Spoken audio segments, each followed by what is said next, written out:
Okay, welcome. Okay, welcome mga kalakad. Ning oras nato karon, time check usa ta. Time check usa ang oras. Ang oras nato alas 10:24, 10:24. O ni ata karon ini nga lugar sa Lasang. Lasang ba to? Parang gubat pero hindi naman gubat na maraming kahoy na malaki. At dito ako pumisto sa lugar na kung saan may nag sabi natin nagtirik ng kanilang masisilungan at akong tuwing tag-init at tag-ulan dito sila ngayon. Hindi lang tayo magbanggit ng mga pangalan nila o anong lugar to. Pero ang sabi ko lang, dito tayo sa isang liblib na lugar na mayroong mga kahoy dito. So ayan, tingnan natin, tingnan niyo, i-focus ko na ngayon ang lugar na to. Tingnan natin kung anong masabi ninyo. So ayan na. Ayan na mga kalakad. Kita ninyo. Ayan, i-focus ko na banda roon sa harapan papuntang Silangan.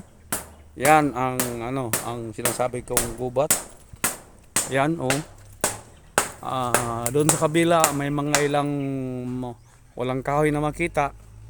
Kabilang ito sa kabilang lugar na sinasabi nila Santa Lucia daw.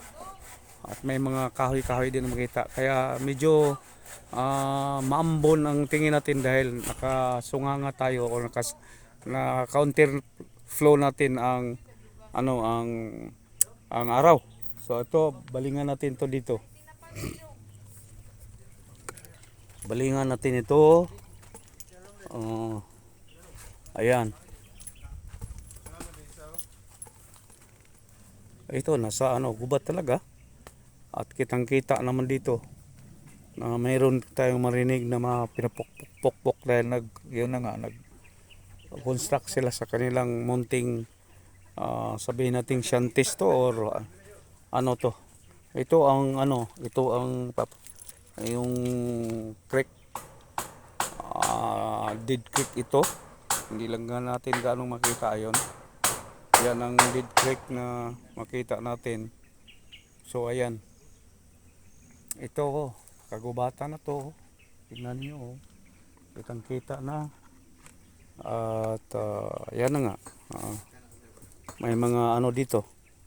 Ito nasa tabing tayo, riprap sa tabing ilog at ganito ang kanyang sitwasyon. So parang nakalitir siya yata. Ayun, may umawit pa.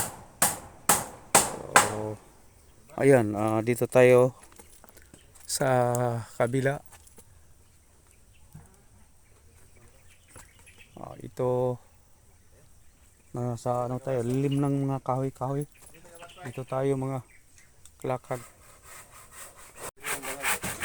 So, creek na may tubig na pala to. Yun, no? Ayan. Ito mga kahoy dito. Okay. Ito.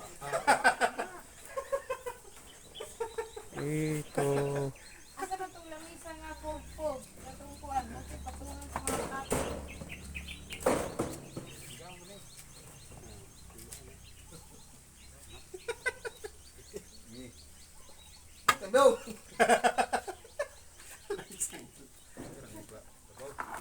Mga tumatawa, mga kalakad. Pero